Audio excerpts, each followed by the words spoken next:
খোলা আকাশ কি এত ভালো লাগতো এমন যদি কিছু কিছু মেঘ নাহি ঢাকতো।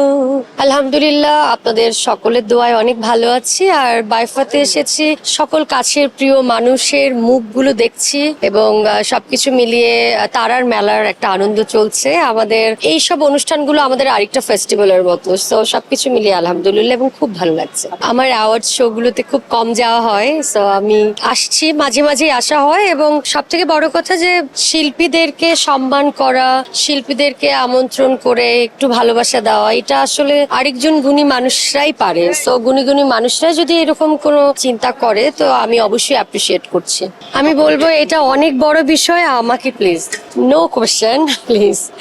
ঈদ নিয়ে অনেক প্ল্যান আছে, বিকজ অফ ঈদের পরে আবার পুরো দেশের বাইরে ট্যুর শুরু হচ্ছে এবং 2-3 মাস বাংলাদেশে ব্যাক করার অপশন নাই, মানে একটার পর একটা দেশে ট্যুর আছে। তো ঈদের পরে অনুষ্ঠান করতে করতেই আসলে সময়টা পার হবে, অনেকগুলো শো। খোলা আকাশ কি এত ভালো লাগতো এমন যদি কিছু কিছু মেঘ নাহি ঢাকতো।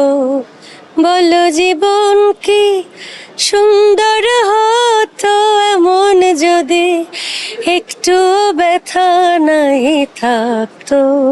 সুন্দর সময়ের মাঝে, দুঃখের মাঝে সুন্দর সময় থাকাটা খুবই জরুরি। তো আমাদের কাজের মাঝে এরকম অ্যাওয়ার্ড শো, বাইফা শো, আরো বড় বড় যে অ্যাওয়ার্ড শো গুলো হচ্ছে, এগুলো হওয়া দরকার আমাদের এনার্জি বাড়ানোর জন্য। কালবেলাকে অনেক অনেক শুভেচ্ছা, ভালোবাসা। কালবেলা সবসময় অথেন্টিক নিউজ করে। আপনাদের যারা আছেন কালবেলার সাথে, আমরাও আছি এবং অনেক অনেক ঈদের শুভেচ্ছা। এগিয়ে যাক কালবেলা।